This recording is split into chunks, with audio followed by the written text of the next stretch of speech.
Hello and welcome to North Star Oasis. I'm your host, Jeff Williams. We're here for another jam-packed, action-filled information overload just for you. And as we begin today's show, I have a question for you. Did you watch the Oscars? Yes, the Academy Awards presentation aired recently. And what'd you think? So far, the numbers were down 20% over last year.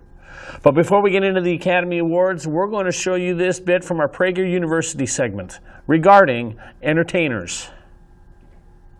Dear celebrities, I'm sorry to be the one to have to break this to you, but we do not care, not in the slightest particle of an imaginary thing, what you think.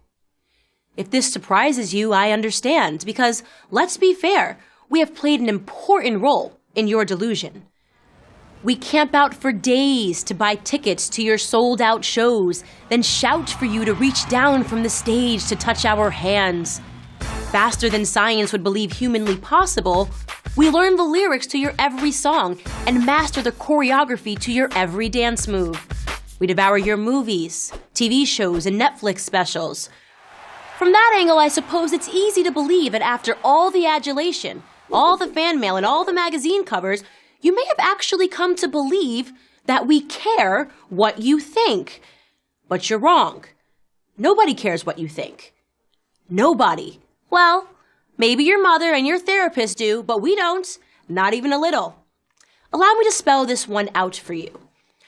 I go to a Lady Gaga concert to hear her belt out tunes that remind me of my messy college days. But watching her desperate protest against the results of a free and fair election? Hardly an event I'd ever care to see again in my lifetime.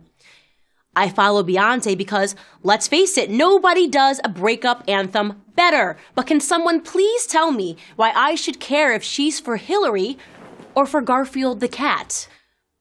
And here's to you, Marc Jacobs. You design a killer pair of shoes. But as a political philosopher, you leave a lot to be desired. In fact, it's difficult to comprehend why you thought it necessary to publicly refuse to dress our First Lady. And to the scores of celebrities who threaten to move out of the country if we don't vote your way, wow. Just how long on a private jet must one travel to reach that level of narcissism? This may rock your glittery world, but we don't care whether you stay in America or move to another country. Why would we care where you live? On the one hand, we should find all of this amusing, but on the other, it's actually deeply offensive. It's offensive that you confuse our admiration for blind faith. When Eminem raps that I have to either pick him or the President of the United States, I don't know whether to laugh or cry. Which is why it's important that I take this moment to offer each and every one of you celebs a free ride back down to planet Earth. What happens outside of your gated communities, chauffeured SUVs, and personal assistant's iPhone is the real world. It's the rest of us working very hard to earn a living, working toward that weekend break when we can perhaps afford to treat ourselves to your concerts, your movies, and your handbags. You see, we want to enjoy what you do. Sing, dance, act, design. It's a wonderful gift you have, and it's extremely valuable, not only to you, but to us. Entertaining people, making them laugh or cry, is something that you should take pride in. You enrich our world with your talent. But when you go on a political rant on late-night TV or call your fans racist and sexist, my God, these people are your fans. Just because they don't think or vote the way you want them to? You cross a line. You lose touch with reality. You become just another shill for another politician. And who wants to be a fan of that? I'm Candace Owens for Prager University. And that that is exactly what is happening when you take a look at the award shows like the Oscars. Compare the Oscars to the Golden Globes. The Golden Globes, produced by NBC, they seem to be kind of rising a little bit in terms of popularity each year, while the Oscars falls flat on its face with declining numbers. Let's take a look right now at last year, 2017 Oscar, with their ratings numbers. So this came out right after the Oscars from last year. This just shows the decline in viewership year over year. Sunday's Academy Awards experienced a drop-off in ratings from last year, according to CBS News. 32.9 million viewers tuned into the Oscars, marking the smallest audience since 2008. The ceremony, hosted by Jimmy Kimmel, took repeated digs at President Trump, which was unsurprising considering the politically charged atmosphere at the Golden Globes. Following the Globes, which featured a number of voices including Meryl Streep speaking out against the Trump administration, many supporters called for a boycott of the Oscars. So that was 2017. By 2017 standards, they'd already declined from 16 and from 15. What happened last week? What happened in 2018? Even a bigger Oscars decline. Let's take a look. Though Jimmy Kimmel kept a steady hand with his hosting duties for the second year in a row, Business Insider shares that his bits, including bringing stars like Gal Gadot, Emily Blunt, Mark Hamill, and Armie Hammer to surprise a theater filled with people watching Disney's A Wrinkle in Time, weren't enough to suck people into watching the 90th Academy Awards. According to The Hollywood Reporter, overnight ratings of the ABC telecast indicate that the show is down 16% from last year's. The 2017 show, which included the Best Picture fiasco, earned a 22.4 overnight rating and ultimately had 32.9 million viewers for the night. And with this year's overnight figures, the 2018 Oscars may be the show's all-time lowest.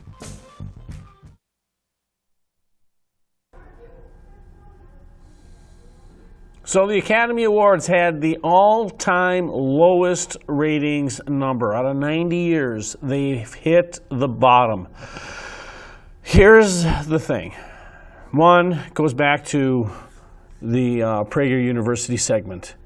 We don't want people to preach at us. Now, I'm a political and public affairs commentator. That's kind of my job to be able to discuss these things. But I'm not here to entertain you in a feature film. If I was an actor and I was using my talents to be able to entertain you, you would not expect, nor should you, regardless of whether you agree with me or disagree with me on issues, you would not want my personal opinion to impact your enjoyment of what I do. Pure and simple. And that expectation should not be there. That because I happen to have a platform, that you have to be the unsuspecting person to sit there and listen to it. I mean, hey, we're on television. If you don't like what I have to say, you're free to turn the dial off. Now, don't touch that dial, but you still have that choice to be able to do so.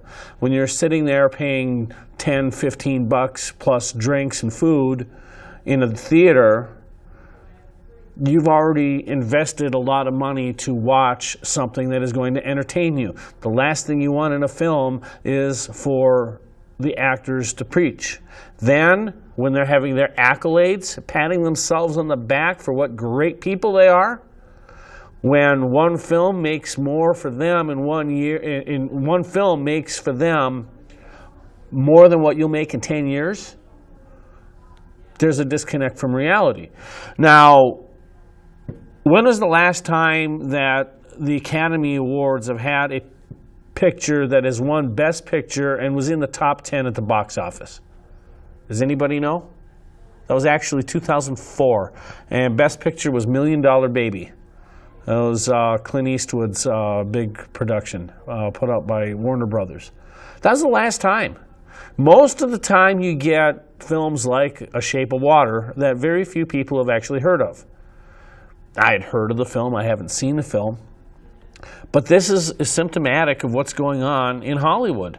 Hollywood is using their platform to try to tell the rest of the country how they need to live, while the people in Hollywood who are telling us this don't live the way we do. They don't have to struggle to make ends meet. Oh, sure, at one point in time, I'm sure there are a lot of people who were bussing tables and waiting tables and washing dishes at restaurants trying to get discovered.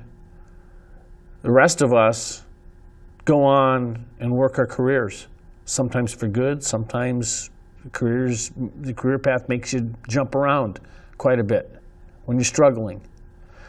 So the thing is, it comes down to where those in Hollywood look down upon the rest of the country, and the rest of the country looks back and says, how dare you? And you have declining revenue. You have declining revenue, you have declining ratings. Declining ratings on the Academy Awards show equals declining revenue for ABC, who, by the way, just signed an extension, so they'll be hosting that through 2028. And that's those dismal ratings. Now, is that ABC's fault or is that the Academy's fault? I mean, really, I think both are to blame. I mean, this is where I think, peas and birds of a feather flock together. ABC and the Academy give us crap.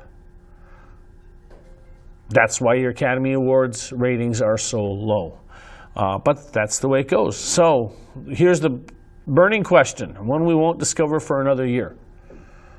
What is next year's Academy Awards show going to be like? Is it even going to be worse than 2017, since we seem to have hit an all-time low, or has it bottomed out and that the Academy and that ABC will realize, quit alienating half your country so we can get our ratings back? Nope, tone deaf. And my producer says they're tone deaf, and he's probably right. So I'm wondering if we're going to have yet another 10 to 15 or 20% drop off over this year's figures. We'll find out in another year. Now, last week we ended discussing the Winter Olympics and the costs of hosting the games. Well, first, we're going to go, for the rest of the show, we're going to go back to the Winter Olympics. Hopefully this will be the last time I really talk about it, although I may have a small piece next week. We're going to show you a piece on Jessie Diggins, the cross-country skier, and how she is the pride of Afton. Another athlete with roots in Minnesota grabbing the gold at the Olympics. Many in Afton erupting with cheers as they witnessed cross-country skier Jessie Diggins hit the finish line to take home Team USA's first gold ever in Olympic cross-country skiing. Fox 9's Maury Glover live for us in Diggins' hometown tonight. Maury is strapped on the skis and he ended up right in front of the classic Afton Inn. That's right. Well, Jessie Diggins' parents still live here in Afton, and she can be seen training around town in the summer. That's why her big win is such a big deal. Half a world away from Jessie Diggins' historic Olympic medal, her hometown of Afton is basking in the golden afterglow. I was really happy, and I felt like she really deserved it. Amelia Brower and her family helped distribute signs cheering their neighbor on, but even they were overwhelmed by her signature victory.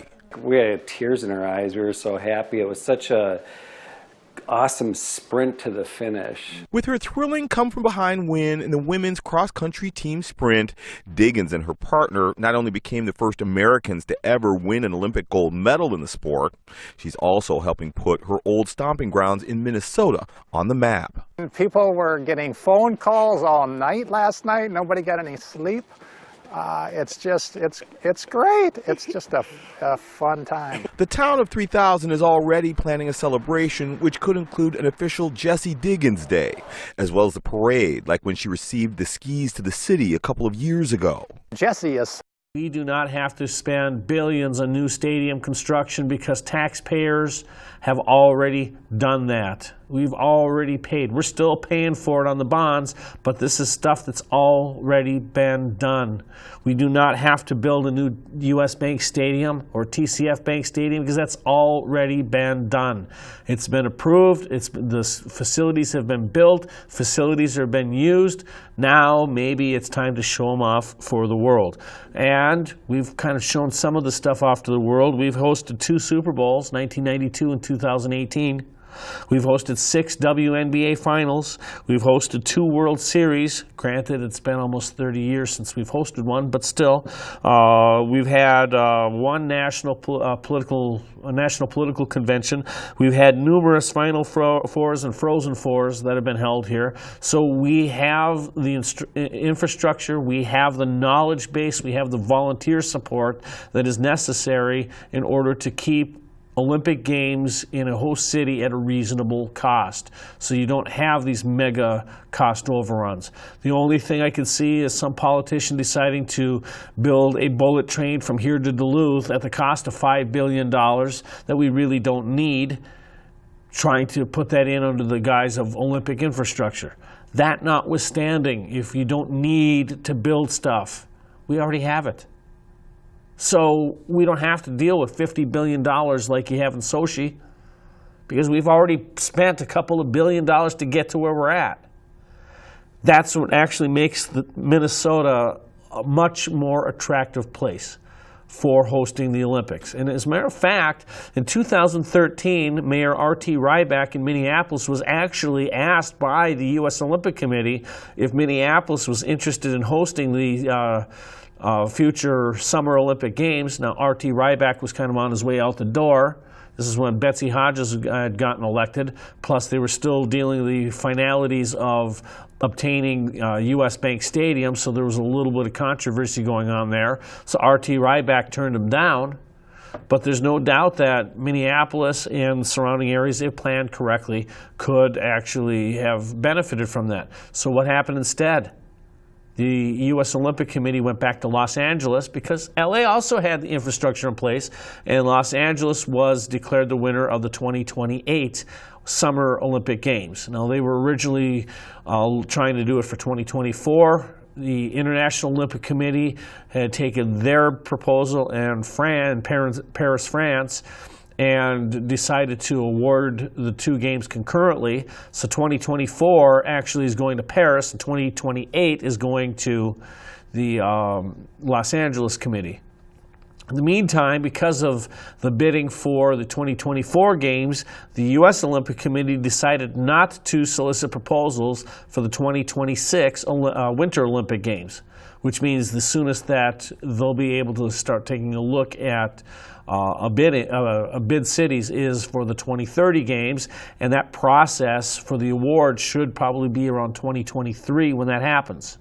So we're still about 5 years out from the time that happens, but that's one of the reasons why I'm setting this up now, because in 12 years, could the Twin Cities host the games? Could Minnesota host the Winter Olympic Games and pull it off successfully? I believe the answer is actually yes, if done correctly.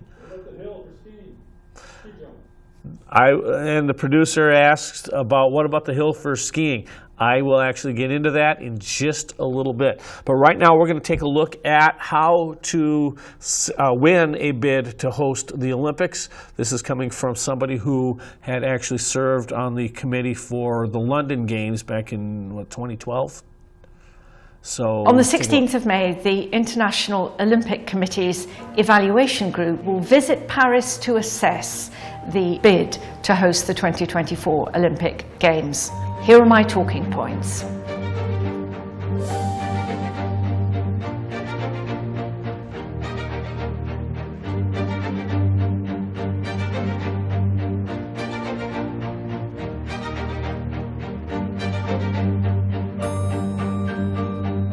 The part that I was able to play in both bidding for the Games and overseeing their staging is probably the thing I'm proudest of in my years in government.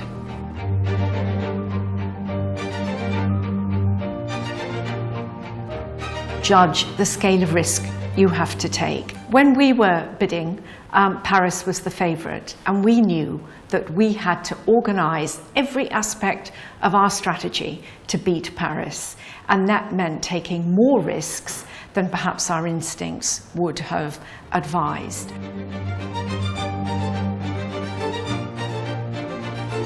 You need to pack your bag and get on lots of planes, go and visit lots of IOC members in different countries around the world so that your conversation about the relevance of your bid to their interests is unmissable. That's where Tony Blair was so effective. He offered to meet every single IOC member. In those days, he had great stardust, and they more or less queued round the block in order to be able to meet him. When it comes to your presentation, you basically have to blow their socks off. Create a sense of electric excitement that means that they can't quite get your presentation out of their mind. The IOC hate instability. They'll worry about a budget which is out of control. They'll worry about security. Those are things that you need to reassure them about and show that you have strategies to deal with should they arise.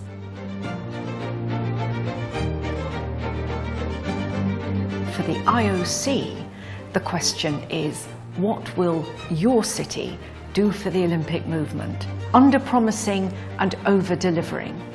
That, I think, is the most important way to challenge London's reputation as having hosted the best Olympic Games ever. Good luck.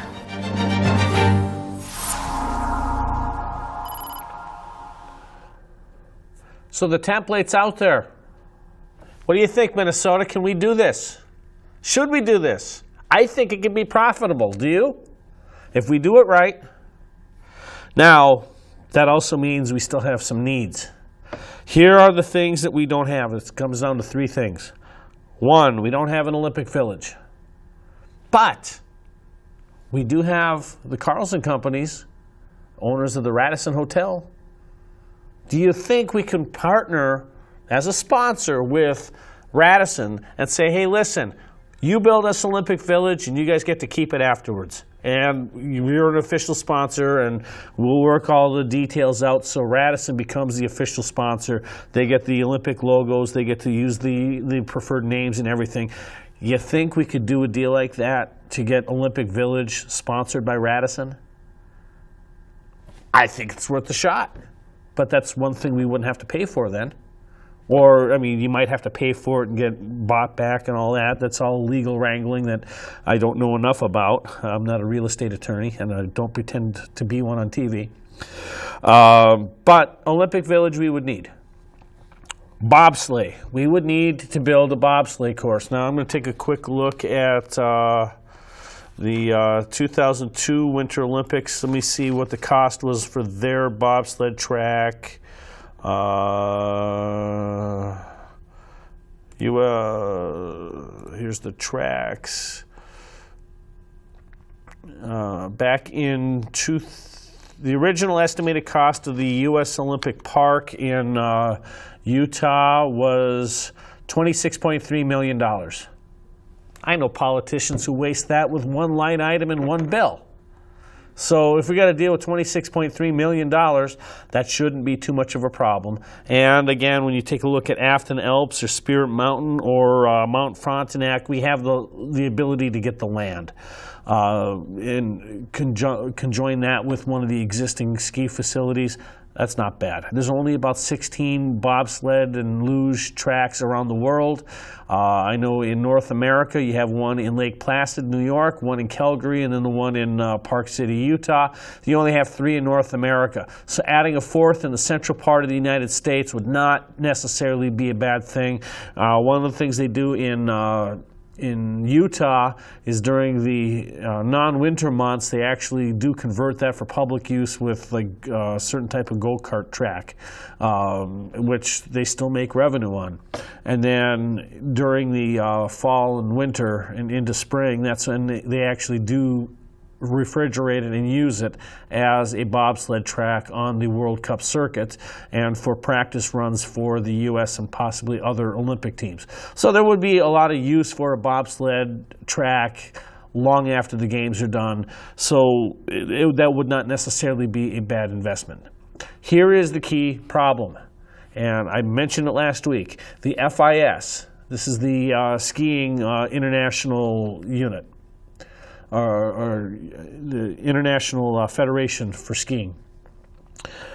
They mandate that you need a downhill ski hill with 800 meters of vertical drop. That means from the summit to the base, it has to be 800 meters, which comes out to about 2,400 and something feet. And our highest point in Minnesota is 2,179 feet above sea level, which means that we would have a problem. Now, there's two possible solutions. Solution one is you work on building, taking a mine. You know, we got a lot of unused iron mines, and actually building that kind of facility to meet those requirements. Yes, it would be the biggest infrastructure project of a proposed Olympic Games.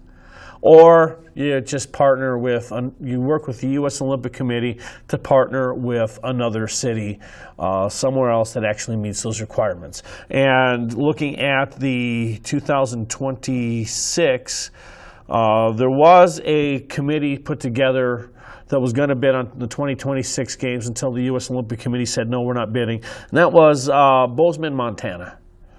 And they were trying to bring the Olympics to their Big Sky Alpine Resort. But the fact is, they don't have other than the Alpine, they don't have a lot of the infrastructure built up for a lot of the other events like we do. We don't have the Alpine Hill that they do.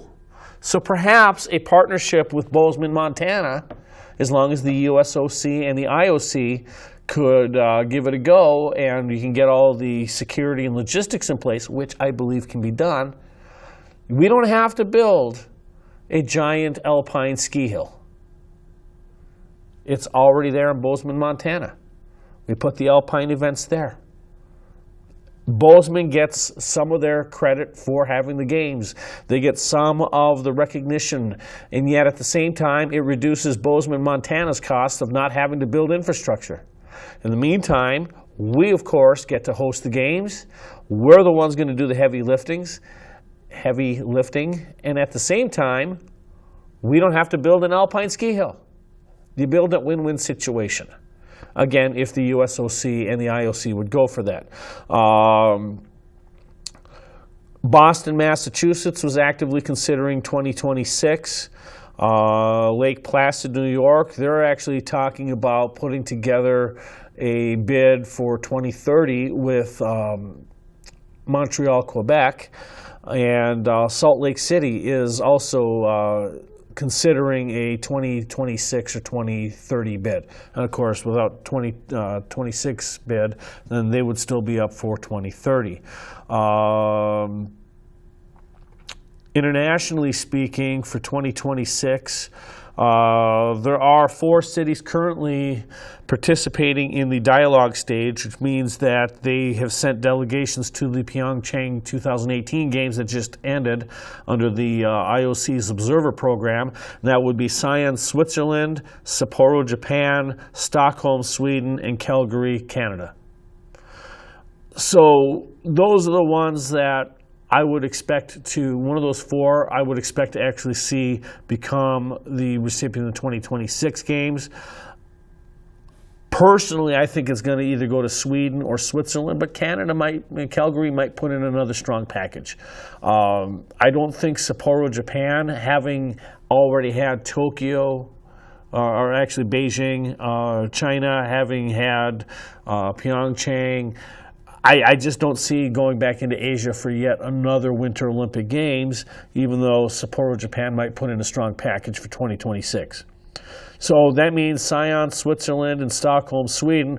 That would be a way of getting it back into Europe which I think the IOC would be in favor of. It's just now a question of whether those packages will be strong enough. And then, of course, Calgary. And Calgary, they haven't officially ruled whether they're going to pursue the bid or not. They've gotten this far in the process, but a statement made just the other day came out that they're going to make their official decision within the next month. So by the end of March, beginning of April, we're going to know whether or not Calgary is going to be a bidding city for the 2026 games. I'll tell you this, if you look at Minnesota 2030, you would have a problem if Calgary gets to 2026. Such a great representative of the city, and here she is on the international stage, and then what? She gets a gold medal. It's unbelievable. And the scoop at Selma's Ice Cream Parlor is that Diggins will get her own flavor when it reopens for the season next month. We're throwing around some flavor combinations that are red, white, and blue, or possibly a gold base. So we haven't finalized it yet. We want her to be the first one to try it, right? The tribute to her. But even without her Olympic gold medal, Diggins has already won her hometown's heart. I just look up to her because I think she's like such an amazing female role model. You know, she's from my community. She went to the Olympics. She just won gold. And I don't know, I'm just going to continue to look up to her because she's an amazing woman.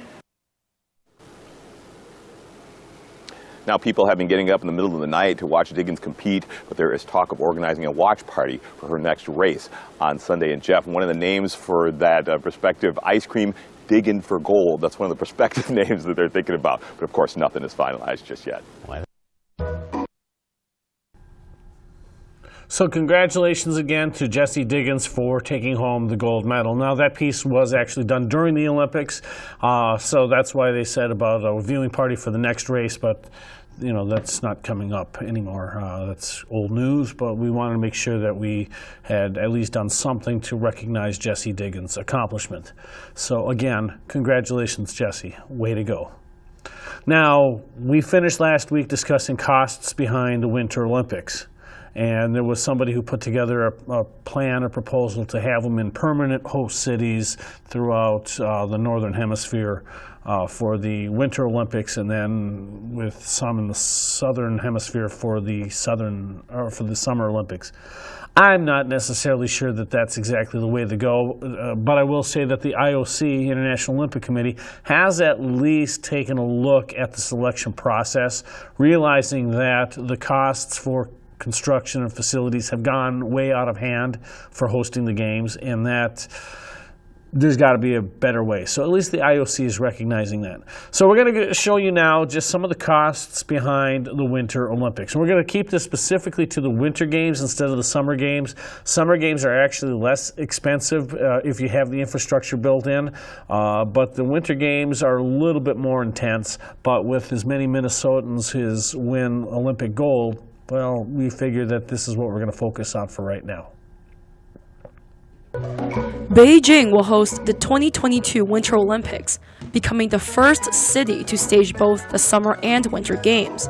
In 2008, Beijing spent $42 billion for the Summer Games. So how much will it cost to host the winter competitions? Beijing says a lot less. This time, its combined operating and capital budget is $3.9 billion, less than the $4.6 billion that was budgeted on the 2008 Games.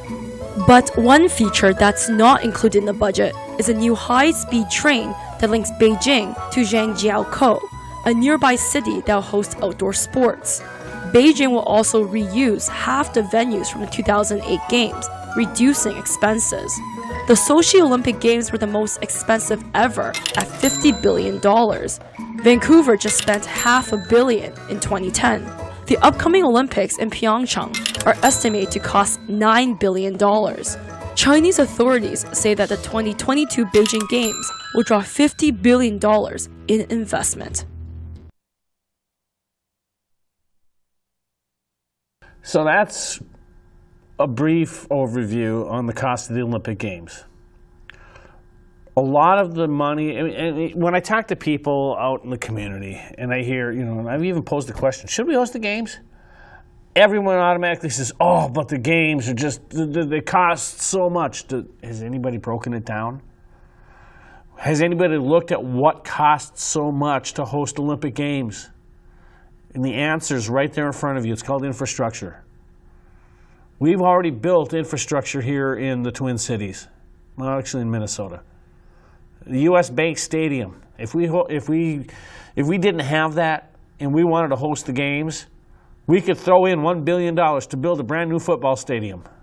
And we could throw in another $1 billion to build a brand new hockey stadium. That's how these other countries do it. That they'll invest tons for trains, riverfront, waterfront development, and package it under hosting the games.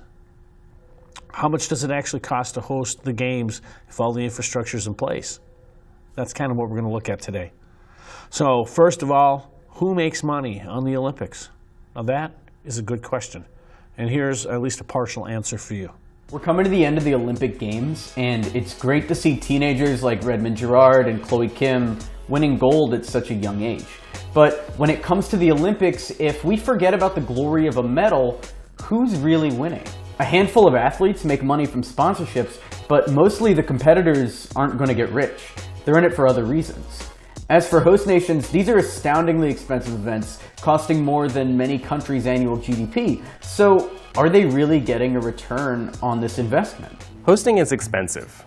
Every game in the last 50 years has gone over budget. The 2014 Sochi Winter Games went over its $10 billion budget by an additional $41 billion. Let's look at a quick breakdown of the profit and loss for an Olympic Games. The main costs are creating stadiums and other venues, expanding transport infrastructure, and the extra cost of policing. The Nagano Games in Japan in 1998 created a new line for their Shinkansen bullet train connecting the Olympic site to Tokyo. The London 2012 Games extended lines on the tube to allow for the Olympic traffic. The UK also needed to pay $355 million to the private security firm G4S since their police force would have been stretched too thin. The total cost can vary from game to game since it's the infrastructure that's the big cost. Athens needed a new airport, which was a big part of the $15 billion they spent. Salt Lake City was already well equipped to host this kind of event, so they only spent $2 billion. The most expensive was the last Winter Olympics in Sochi, which came to over $50 billion. The profit is much harder to calculate. The sponsorship deals are huge. Tokyo 2020 already has $3 billion in sponsorship deals with over 40 local sponsors.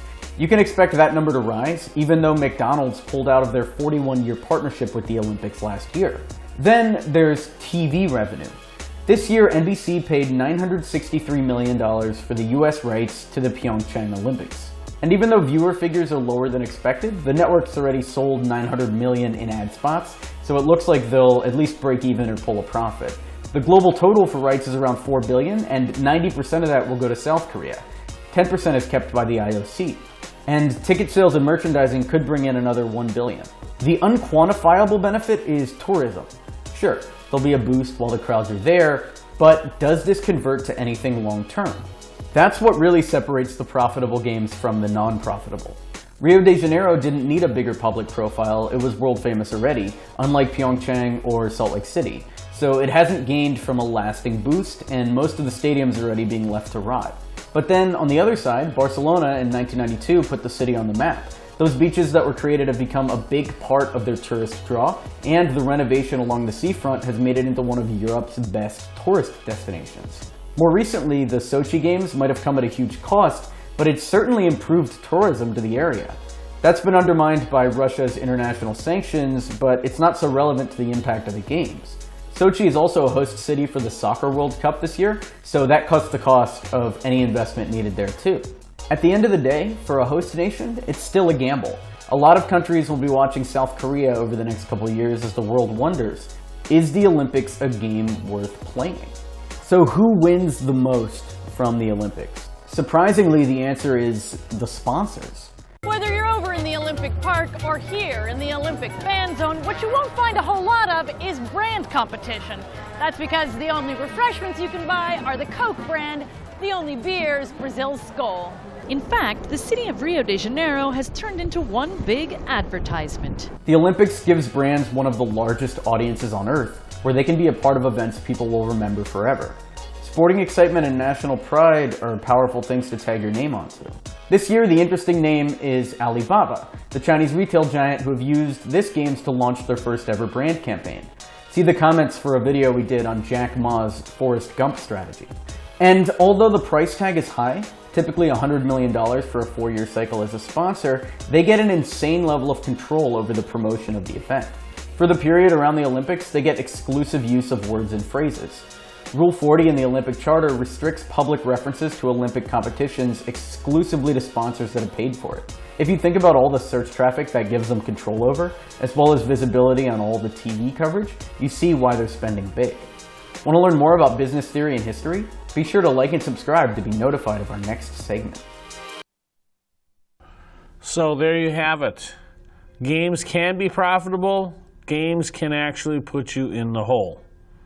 And so we have a question. Why would anybody want to host the games?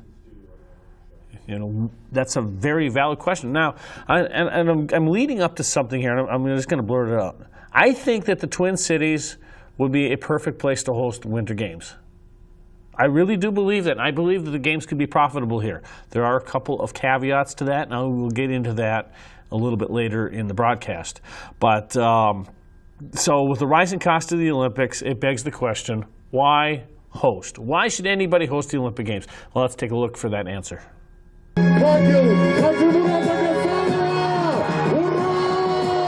When the Olympic flame arrives in the seaside town of Sochi, all eyes will be on 7 brand new facilities along the coast and a new world-class ski resort in the nearby mountains. For 17 days, the world's best winter athletes will dazzle and inspire. But when the last medal has been handed out and the closing ceremony is over, Russia will be left with a monumental problem: paying off the most expensive Olympic Games in history. The issue of exorbitant Olympic expenses is nothing new. The 2004 Summer Games in Athens cost an estimated $11 billion, partially contributing to the country's ongoing debt crisis. The 2008 Summer Olympics in Beijing, believed to have cost about $40 billion, included construction of the mammoth Beijing National Stadium, nicknamed the Bird's Nest, which now sits mostly unused. 6 years later, the cost to stage the Sochi Games is estimated to top $50 billion. Given the skyrocketing costs of the Olympic Games, the question is, why host? Bob Sweeney heads DC 2024, a group aiming to bring the 2024 Summer Games to Washington, D.C. Great cities got to do great things, right? And this is the greatest of great things in the sports world. Lisa Delpy Narati is a professor of sport management at George Washington University. She explains that hosting is about more than money. For Sochi, they wanted to build a first-class ski resort and to let people know that Sochi is part of Russia and it's a summer and winter destination. For London, they wanted to redevelop the East End. When New York was bidding, it was primarily to get a new stadium for the Jets Giants. Furthermore, Delpy Narati says the Olympics do not necessarily have to be a huge financial burden.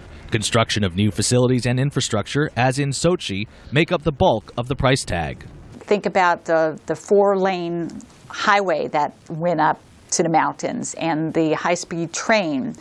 So, and then the 7 new venues that are in an area of Adler that never existed before. So if you didn't have to build all of that infrastructure, your Olympic budget would be very reasonable. She adds the onus is on the IOC to select the candidate city with the most responsible plan. And Sochi, she says, is not an example of hosting the right way. Now, Sochi is an outlier. I mean, it's very rare that the International Olympic Committee gives a Winter Olympic Games to an area that doesn't already have a ski resort. The 2016 Summer Olympics in Rio de Janeiro are projected to come in at $14 billion, far less than the Summer Games in Beijing and what Russia has spent for Sochi. Traditionally, however, these early projections increase right up until the opening ceremony. Brian Allen, VOA News, Washington. So that's a little bit more about what it takes to host a successful Games. Let's take a look at why Minnesota, not just the Twin Cities, but especially the Twin Cities, but why Minnesota would be a good host for the Winter Games. We have most of the infrastructure in place. Here's a list of things that right off the top of my head that I was writing down during that last clip. Some of the facilities that we've already invested in, and there's probably more than I haven't thought of. U.S. Bank Stadium, TCF Bank Stadium, Target Center, Target Field, Xcel Energy Center, Duluth Entertainment Center, Minnesota United Stadium, Minnesota State Fairgrounds, Mariucci Arena, the Minneapolis Convention Center. Those are just, for the main line, and I forgot to include Eldritch Arena. Then you add Afton for ski places, Afton Alps, Spear Mountain, Giants Ridge, and Lutsen. Then don't forget that private investment is building a new ski jump at Mount Frontenac down in Goodhue County named Baldy. I think it's Baldy 120 or Baldy 125. So we've got all of the stuff that's necessary to host the game. And I mentioned last week there's 3 things we don't have, and I'll get into that in a little bit. That means there's some modification here. But the fact is, we games, and Calgary would probably be one of the strongest packages to compete against for the 2030 games. And other potential bids for 2026 were in Austria, one city in Turkey. Previously, Lillehammer, Norway, Telemark, Norway, Almaty, Kazakhstan. They were looking at another bid. They had narrowly lost their 2022 bid, which we're going to get into in just a minute. But it doesn't look like they're going to be bidding on 2026. Innsbruck, Austria, Milan, Italy, Aosta, Italy, Barcelona, Spain, Dresden, Germany, Auckland, New Zealand, Quebec.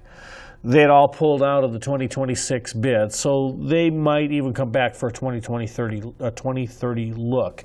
So that's kind of the status of where they're at right now with Olympic Games.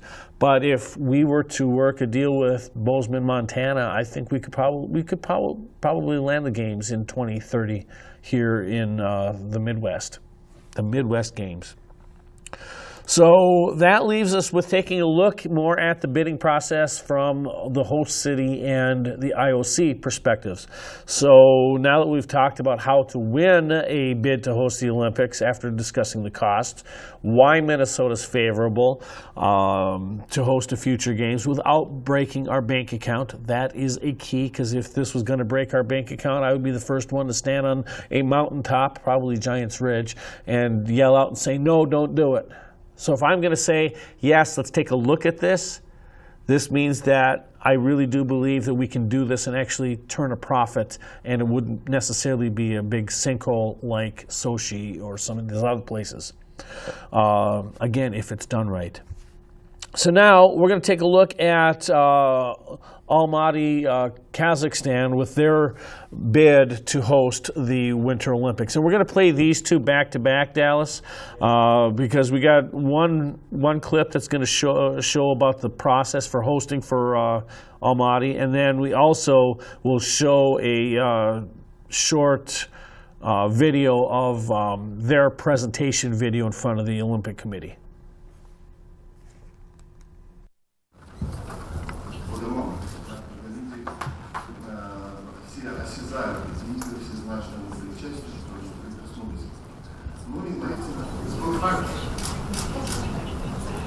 Olympic Games is a unique competition.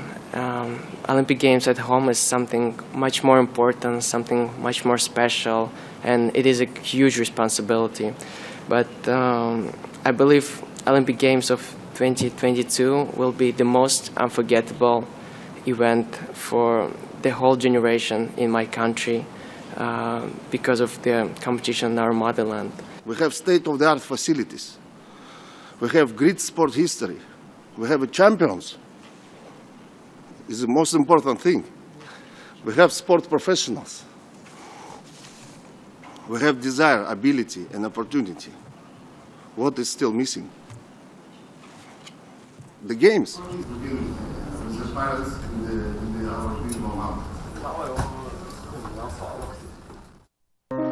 A new day in Almaty, a new vision for the Winter Games. Olympic spirit fills the air, an ancestral calling that is now a legacy. Here stands the city of Almaty, a modern metropolis with a romance of the Silk Road. A melting pot, embracing dozens of cultures, races, and religions living peacefully, side by side.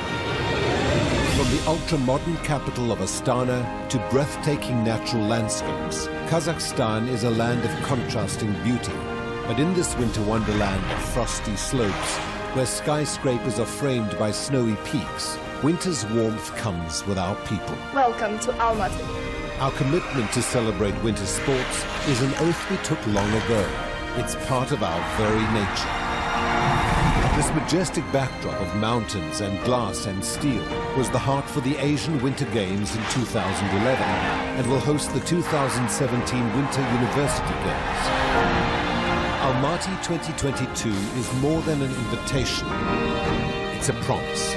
The promise of a winter wonderland to make your dreams come true. Almaty 2022. Real snow, real sports, real people. Almaty 2022. Keeping it real. Well, that was the Almaty 2022 candidate city proposal. That was their intro video. I actually thought that was a pretty cool video. So, of course, they were going against Beijing, China. They submitted their Winter Olympics bid report and their promotional video. And we're going to play these back to back. Beijing's submission came one day before the deadline for candidate cities to present their candidature files to the committee. If it wins the bid, Beijing will co-host the games with Zhangjiakou, a city located about 200 kilometers northwest of Beijing. Ice events will be held in Beijing, and snow events will be held in Zhangjiakou. Through the bid, Beijing will be able to make greater efforts to develop its winter sports industry and aid in the industrialization of sports. It can also promote integration between Beijing, the city of Tianjin, and Hebei province. This integration will help to reduce pollution, boost infrastructure construction, and balance education and medical resources. The International Olympic Committee will send a commission to visit Beijing, as well as the Kazakh city of Almaty, another bidder for the 2022 Games. The commission will visit the cities between February and March. The committee will make its final decision on July 31st.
So there you have it. Those are the videos for the two major candidate cities for the 2022 bid.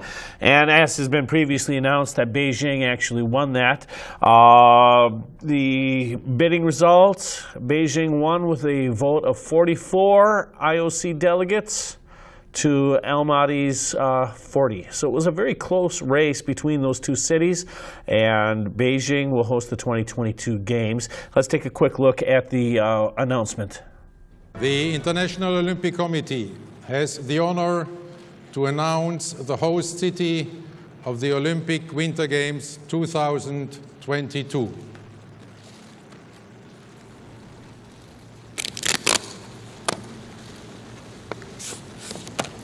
Beijing.